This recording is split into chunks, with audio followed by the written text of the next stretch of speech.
স্বপ্ন দেখে ইউরোপ, ভাবনাই মাটির তলে দিয়ে যদি সুযোগ থাকে যাবে, জাহাজের মধ্যে করে যদি ফানির মধ্যে এটার ভিতরে ড্রামের ভিতরে মাছের ড্রামের মধ্যে ঢুকে যদি ইউরোপ যাওয়া যায়, হেতে হেনো যাবে। কথা বুঝি, তার জীবনের টার্গেট, স্বপ্ন, সাধনা। একবার আমি একজনের দেখছি ইউরোপ, এক সত্যি কথা, আমার শায়েখ আল্লামা মুফতি মুশতাকুর নবী কাসিম হুজুরের কাছে আইছে, এ বেটা তাবিজের লেগে কি তাবি ইউরোপ যাওয়ানোর জন্য। আগে তাবিজ আছে হুজুরের সামনে আমিও আছিলাম, এখান থেকে এই পর্যন্ত, এখান থেকে এই 22টা তাবিজ, 22 জন বড় বড় পীর বুজুর্গর থেকে তাবিজ লইছে ইউরোপ যাওয়ানোর জন্য। কিন্তু তাবিজের মেয়াদ শেষ, মগর ইউরোপ হেবড়ার কোহালে জোটে না। শেষ 23 নম্বর তাবিজের লেগে আইছে আমরা হুজুরের কাছে, আমার শায়েখ আল্লামা মুফতি মুশতাকুর নবী সাহেব। আমিও বসা, হুজুরে আগে বলছে, কয় এডি দিয়ে তো হইছে না, যাইতে পারছেন না? কয় না হুজুর। কয় তাহলে এডি কাটেন, খুলেন, মানে এই 22টা খুলে লাগবে। এডি যেহেতু মার গেছে, এডি লাগাইয়া রেখে লাভ কি? কথা বুঝি, মেয়াদ নাই। এগুলি খোলাইছে, খোলাইয়া তার হাতে দিয়া ওই বাড়িতে আমরা যেখানে খানা খাইছি ওই বাড়িতে একটা ছোট্ট কুয়া আছে। হুজুর বলছে আপনি এই 22টা তাবিজ দিয়ে আগে কুয়া থালাইয়া। হুজুর হে বেড়া গিয়া ফালাইছে, এরপরে আসছে আর হুজুর হে বলছে লা হাওলা ওয়ালা কুওয়াতা ইল্লা বিল্লাহ, এটা পড়বেন সকাল সন্ধ্যা 6 তাসবিহ, সুবহানাল্লাহ 100 বার, আলহামদুলিল্লাহ 100 বার, আল্লাহু আকবার 100 বার, লা ইলাহা ইল্লাল্লাহ 100 বার, সাল্লাল্লাহু আলাইহি ওয়াসাল্লাম দুরূদ শরীফ 100 বার, আস্তাগফিরুল্লাহ ওয়া আতুবু ইলাই ইস্তিগফার 100 বার পড়বেন। এইভাবে আমল ধরায় দিছে। এরপরে গেছে না গেছে আমি আর জানি না, কিন্তু প্রশ্ন হইল, আপনি বলেন ইউরোপ যাওয়ার জন্য একটা মুসলমান এই 22টা তাবিজ লাগাইছে, তার জীবনে কত বড় সাধনা। আল্লাহ আমাদেরকে মাফ করে দেন। আমরা অনুরোধ করছি, আল্লাহ তাআলা কোরআন স্পষ্ট বলছে, আমার আলো যে পায়, আমি যার দিল খুলে দিয়েছি ইসলামের জন্য, সেই সফল, আর বাকিরা গোমরাহ, বাকিরা ব্যর্থ, বাকিরা দুর্ভোগ। অতএব ইসলাম যদি পছন্দ না হয়, কোরআন যদি পছন্দ না হয়, নামাজ পড়তে যদি মন না চায়, আখিরাতকে ভালোবাসতে যদি ভালো না লাগে, আল্লাহর কসম ভাইয়া আপনি কিংবা আপনার পরিবার ব্যর্থ, ব্যর্থ, ব্যর্থ। আল্লাহ আমাদেরকে ইনসাফ দান করেন, বিবেক দান করেন, বুঝ দান করেন। এতটি মেকআপ পাউডার লাগাইয়া 8-7 কাপড় পরে হাস্য রসে যে বাহিরে যাইতেছে, আপনি বাপ, আপনার মাথায় এতটুকু বিবেক নাই মায়ের বাবার যে আমার মেয়েটা কারে দেখাইতে যাইতেছে, আমার মেয়েটাকে যারা দেখবে, রাস্তার যেই লম্পট হারাইয়া মতে যেই অসভ্য যুবক, ওই জানোয়ার আমার মেয়েটাকে নিয়ে কি কল্পনা করবে? আল্লাহ এই মেয়েটারে রাবে আবশ্রী বানায় দেন, এটা ফোলাটা দোয়া করবো, ঠিক না? হাসি দিয়া উড়াই দিয়েন, হাসি দিয়া উড়াই দিয়েন না বাপ। বললাম না, প্রজন্মকে হেসে খেলে পড়বে, কোনো পরীক্ষা লাগবে না, এমনি সব কিছু বানাবে নিজে। মেয়েটা নিজেই স্কুলে খাটের মধ্যে বসে দেখাবে এভাবে ঘুমায়, এবার উঠতে দেখাবে এভাবে জাগে। কেন এর আগে মানুষ সব ঘুম গেছে না, এই প্রথম হাতে কলমে ঘুমাবে। বুঝেন না? আগে যে স্কুলে ডিমবাজি শিখছে না, এই কারণে আমগো বেড়ি কোনো আগে রাঁধছে না। কথা বলেন না কেন? আগে যে ডিমবাজি শিখে নাই স্কুলে, এই কারণে বিবাহের পরে ওই মেয়ে আর ডিম বাজতে পারে নাই। তামাশা, তামাশা, তামাশা। এর পেছনের অনেক পেছনে শিকড়। আগামী 50 বছরের ব্যবধানে মুসলমানের নওজোয়ান শক্তি, সাহস, উদ্দীপনা, হিম্মত কিচ্ছু আর পাবেন। সে হবে খেলাধুলা, তামাশা, হ্যাঁ, রং ফুর্তি করুন না এক প্রজন্ম। অতএব বিষয়টা আপনারা ভাববেন, আপনাদের সন্তান করছে কি? প্রতিনিয়ত জিনা, ব্যভিচারের, অসভ্যতার নিত্য নতুন ফর্মুলা পেশ করা হচ্ছে। এই নতুন বুদ্ধিজীবীদের বক্তব্য যে শিশু যারা, তাদের মধ্যে কোনো ছেলে মেয়ে নাই। আপনারা এই সবাই শুনবেন এই কয়দিনের মধ্যে, এই সামনের বছরে শুনবেন। শিশু বলতে কোনো ছেলে মেয়ে নাই, শিশু শিশু। শিশুকে ছেলে মেয়ে আলাদা বলা শিশুর অধিকার নষ্ট করা। এখন আন্তর্জাতিক আইনে, বাংলাদেশের আইনও 18 বছরের নিচে সবাই শিশু, এটা জানেননি? কথা কয় না। তাইলে বোঝা গেল 12 বছর, 14 বছর, 13 বছর, 15 বছরের ছেলে মেয়ে, এদের মধ্যে কোনো ছেলে মেয়ে নাই, এরা শিশু। যার যার সাথে মন চায় থাকবে, শুইবে, খাইবে, ঘুমাবে, হাঁটবে, চলবে, বাধা দিলে অধিকার নষ্ট হবে। জিনা ব্যভিচার কোথায় যাবে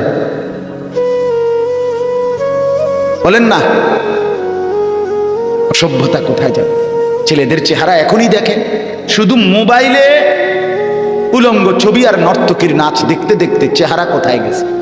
আপনারা আপনাদের বাচ্চাদের দিকে দেখেন, চেহারার এই দুর্দশা কেন?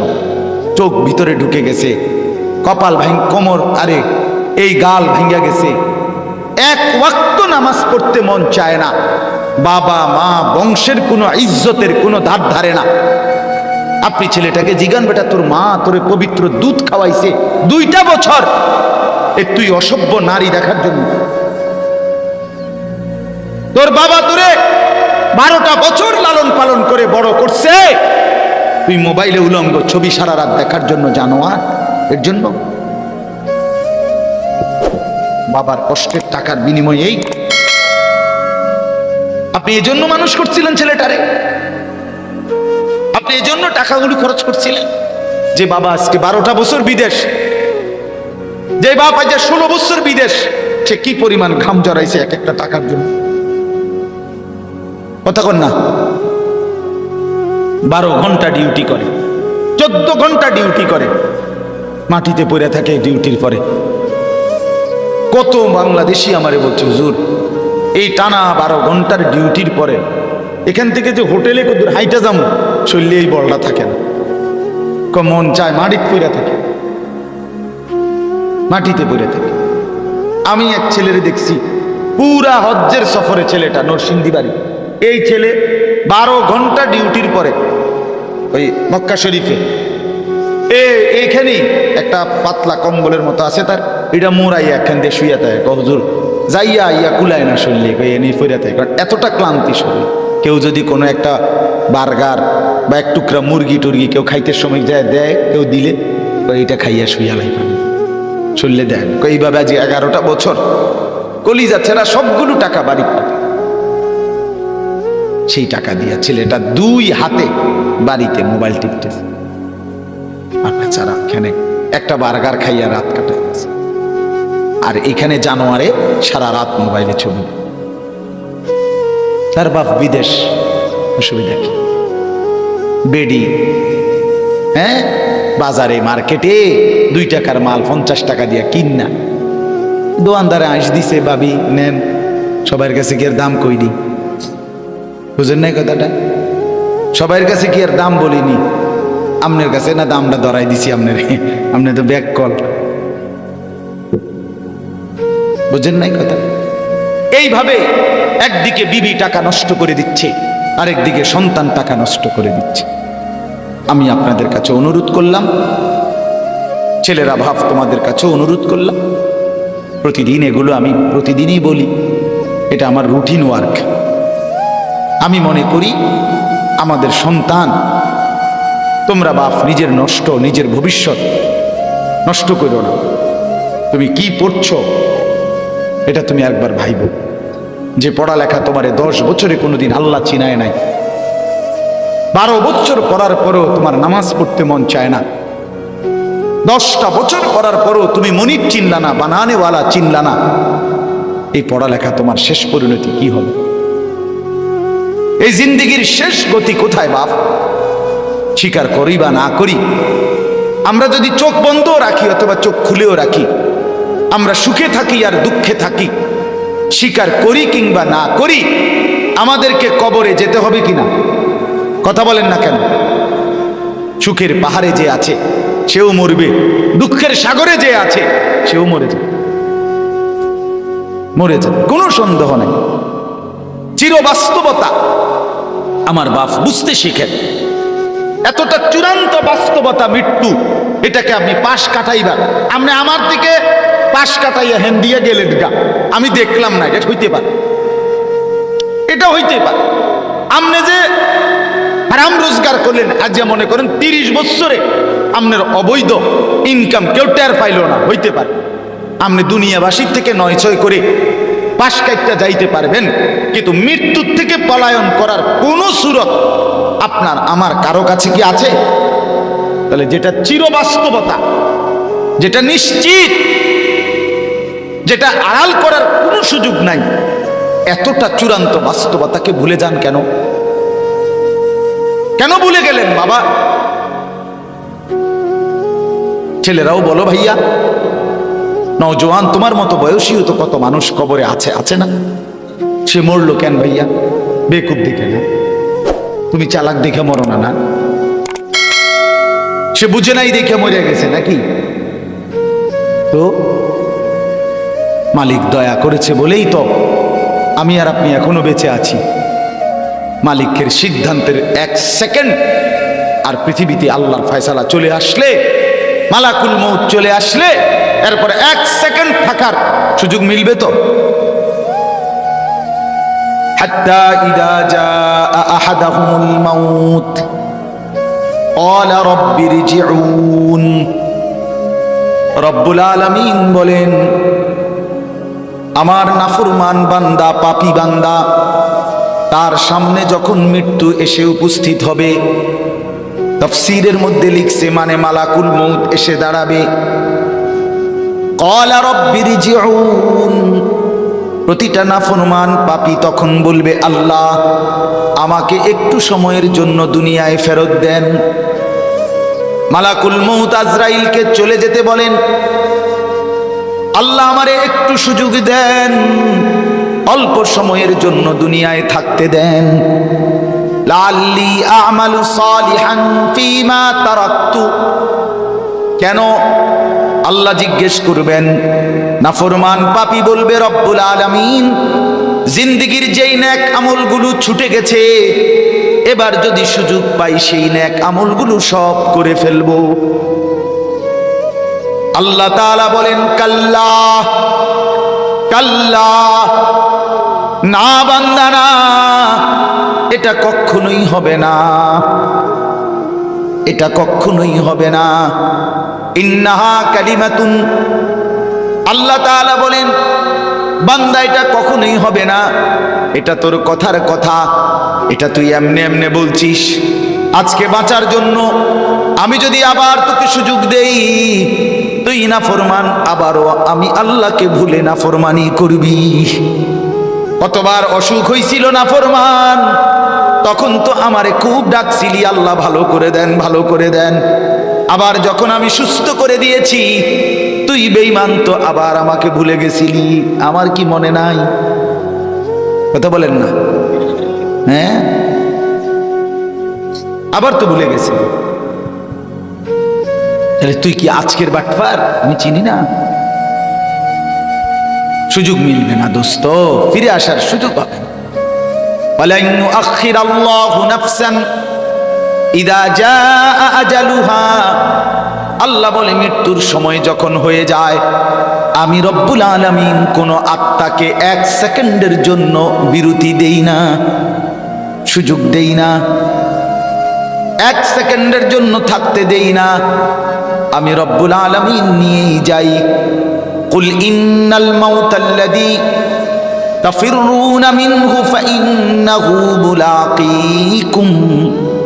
রব্বুল আলামিন বলেন, বন্ধু আপনি জানিয়ে দেন দুনিয়াবাসী, মৃত্যু থেকে তোমরা যেখানেই পলায়ন করো না কেন, মৃত্যু তোমাদের প্রত্যেকের সাথে নিজেই এসে মোলাকাত করবে। তুমি বলতে হবে না, সে নিজেই আসবে, মৃত্যু নিজেই আসবে। ফাইন্নাহু মুলাকীকুম, মৃত্যু নিজেই আসবে।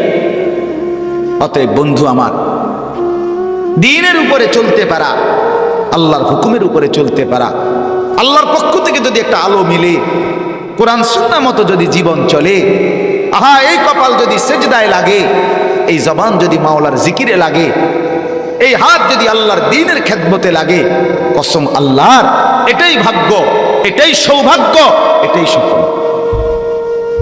শুধুই ভাত মাছ চাল ডাল, শুধুই বউ বাচ্চা, শুধুই যৌন স্বাধীনতা, শুধুই ঘুম আহার নিদ্রা, এটুকুর নাম মুসলমানের জিন্দিগি না। এ জন্তু জানোয়ারের জিন্দিগি হইতে পারে, কাফের মুশরিকের জীবন হইতে পারে, মুমিনের জীবন এটা বলে না। মুমিনের জীবন এটা বলে না। আল্লাহ তাআলা আমাদেরকে বুঝার তৌফিক দান করেন। চলেন, দুইটা আয়াত পড়ছি, এই দুইটা আয়াতের তর্জমা শুনি এবার, তাইলেই আমার কথা শেষ ইনশাআল্লাহ। কোরআনুল কারীমের 23 নম্বর পারা, কোরআনুল কারীমের 39 নম্বর সূরা, সূরাটার নাম সূরায়ে জুমার। এই সূরার 22-23 এই দুইটা আয়াত আমি আপনাদের সামনে তেলাওয়াত করেছি। ইনশাআল্লাহ আর অল্প একটু সময় এই দুই আয়াতের তর্জমা শুনাইতে চাই। আল্লাহ তাআলা আমাদেরকে তৌফিক দান করেন। আল্লাহ তাআলা ইরশাদ করছেন, বিসমিল্লাহির রহমানির রহিম, আফামান শারাহাল্লাহু সাদরাহু লিল ইসলাম ফাহুয়া আলা নূরিম মির রাব্বিহি সুবহানাহু।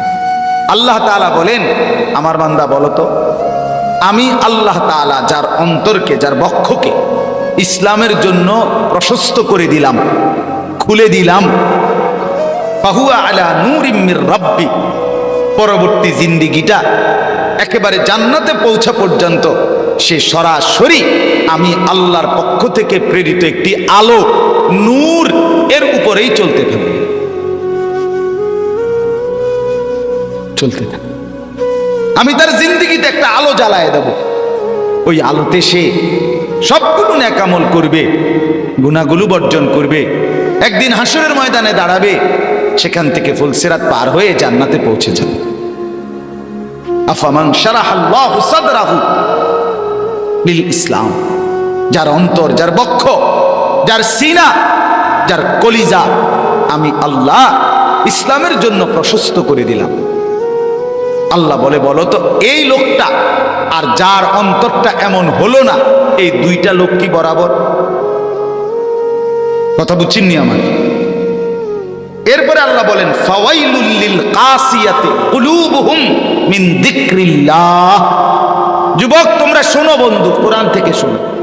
এর চাইতে চূড়ান্ত বাস্তব সত্য যৌক্তিক কথা তোমার বাংলা বইতেও নাই, অঙ্ক বইতেও নাই, ইংরেজিতেও নাই, পদার্থ বিজ্ঞানেও নাই, জীববিজ্ঞানেও নাই, রসায়ন বিজ্ঞানেও নাই, তথ্য যোগাযোগ প্রযুক্তিতেও নাই, তারপরে কোনো কিছু তোমার ওই কিরিং কিরিং এ নাই, প্যাক প্যাক এটার মধ্যে এটা নাই, এটা তোমার ওই ফালতু কথার মধ্যে নাই। এর চাইতে সুন্দর কথা, এর চাইতে দামি কথা, এর চাইতে পবিত্র কথা, এর চাইতে যৌক্তিক কথা আল্লাহর কোরআনের চাইতে পৃথিবীর কারো কাছে নাই। ওমান আসদাকু মিনাল্লাহি কিলা, আল্লাহ বলে, বান্দা বলো, আমি আল্লাহর কথার চাইতে অধিক সত্যবাদী কার কথা? বলেন, কার কথা? আল্লাহর কথার চাইতে অধিক সত্য আর কারো কথা হইতে পারে? কোনোভাবেই।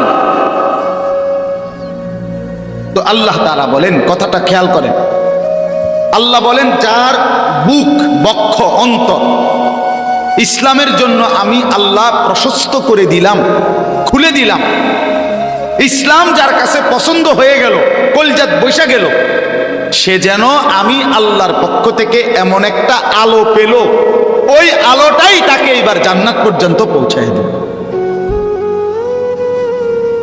এবার আল্লাহ বলেন, ফাওয়াইলুল লিল কাসিয়াতি কুলুবুহুম মিন যিকরিল্লাহ, দুর্ভোগ, লাঞ্ছনা, জাহান্নাম ওই অন্তরের জন্য যে অন্তর বক্র, উল্টা, মিন যিকরিল্লাহ, আল্লাহর স্মরণ থেকে, আল্লাহর ইবাদত থেকে, আল্লাহর গোলামি থেকে, আল্লাহর জিকির থেকে, আল্লাহর বন্দিগি থেকে যেই অন্তর উল্টো হয়ে গেল, তার জন্য লাঞ্ছনা, তার জন্য দুর্ভোগ, তার জন্য মন্দ কপাল।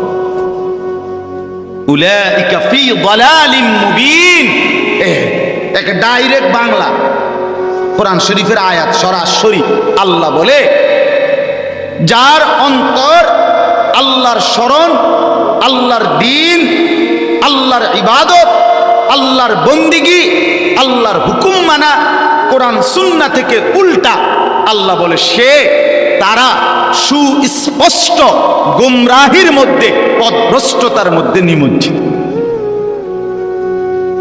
আর কেমনে কইতো,